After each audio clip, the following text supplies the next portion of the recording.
By the end of this trail, I'll have hit about 500 miles of driving today, and we're gonna hit Second Canyon, and we're gonna see how my AT4 bone stock, barely 2,000 miles, fares against the trail and these two lifted ZR2s.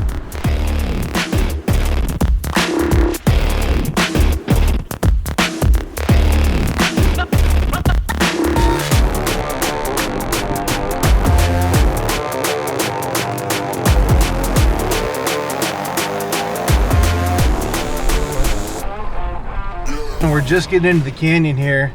I've got my front camera on to help me see what's going on so I can better spot this thing. But I've got a little ace up my sleeve.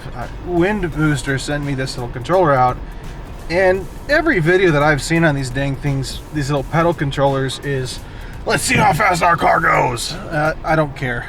What I want this for is to remove throttle from the truck so that I can have more control when I'm crawling. If I can put this into like the valet or the anti-slip mode, this little pedal controller will actually remove some throttle response and make things smoother and make it easier for me to get this truck up the obstacles. So let's figure out what mode works and try it out.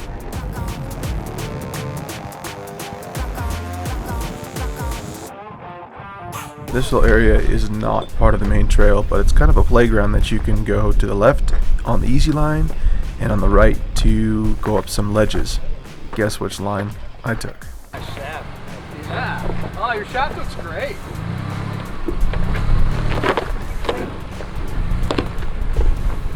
How's this looking? You're looking good.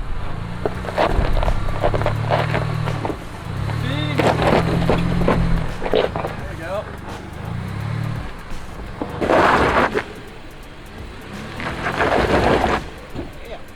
It's his rear passenger. I'm actually kind of glad I didn't install rock sliders because I'm pretty sure that I would have not made it through this trail. You guys will see here in a second just how bad I'm getting hung up just with the frame.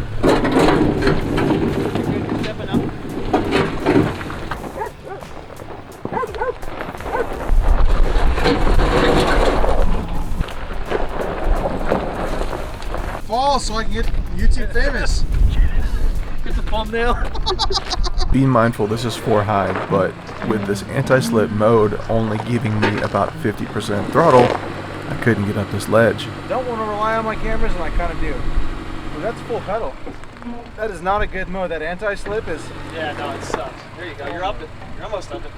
Oh, hang on. I don't like that mode. All right, let's put it in drag mode. Drag mode's kind of touchy because it does 100% of the throttle in half the pedal. Oh. Look at that squish on that tire. Yeah, dude, that's like according to GM and their calculations, that's 13 PSI.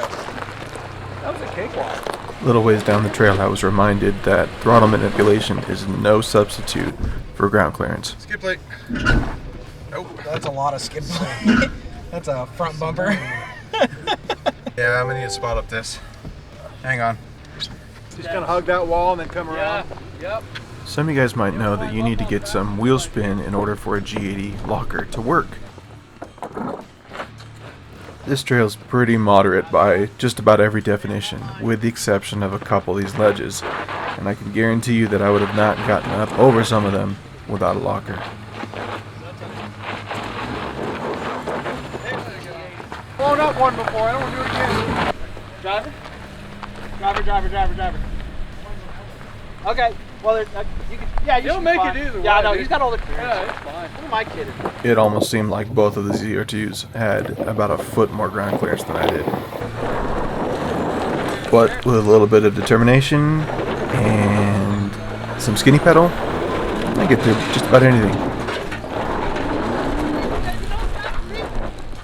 Jesus Christ, I couldn't even see anything. Get a little off cambery, but you'll be good. You climb back up here. Straight down. There you go. Grass edge. Up till now, the AT4 was doing pretty good, but I had to bypass this little rock garden because, as you guys are going to see, there is no way I was getting through this. I didn't film it, but right behind us you guys can see a built Bronco, and that dude absolutely walked this rock garden.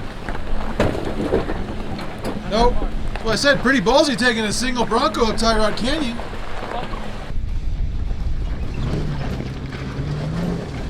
This loose hill climb actually proved pretty difficult for Brian as he was taking Justin up there to be able to video me coming up. You guys can see the dust in front of the truck from Brian spinning out a little bit trying to get up and over the obstacles. If you guys remember a couple minutes ago, I wasn't very happy with the anti-slip mode in 4 high. Now to do this hill climb, I went in 4 low, and I think you'll agree that was the right choice. Very little dust, very little wheel spin, and all in all a pretty controlled, smooth ascent up this hill climb. Jamie's been driving pretty conservatively all day long, and even this hill climb gave him some trouble with these little ruts right here, and you can see all the wheel spin that he needed to get up and over. I went back down around the bypass and I wanted to compare the different modes on the throttle controller, anti-slip being fully lazy pedal and drag mode being way too touchy, and I think the comparison is pretty evident.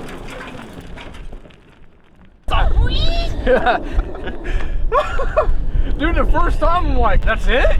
And I saw you going up and you're spinning like on the ledge. I'm like, Alright, we're having an air up race.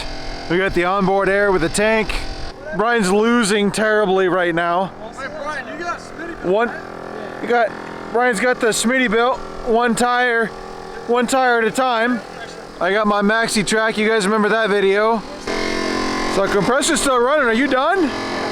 Alright, where we at? We're just leveling out. We're at 44. We're at 44 with one tire and 30 on the other one. What the heck? What do you guys think about those drive modes? Do you think that was actually helpful? Especially in that last hill, I think the drag mode certainly made it more spirited and a lot more fun. The anti-slip mode definitely helped control the slippage and control the throttle response, getting up those ledges without any sort of issue. If you guys go to Windbooster's website, I'll put a link below. Use code BADLINE to save you 10% on all the stuff that they've got. Basically, it's my thank you to you guys for watching these videos and giving you guys a discount to support the vendors that support what I'm doing here. I thank you guys for watching these videos. Appreciate you guys sticking through the end, and we'll see you in the next video. Thanks for watching. If you guys want to see the top secret drag race between Brian's ZR2 and my Canyon, you guys are going to have to subscribe because that is not going to be on this video.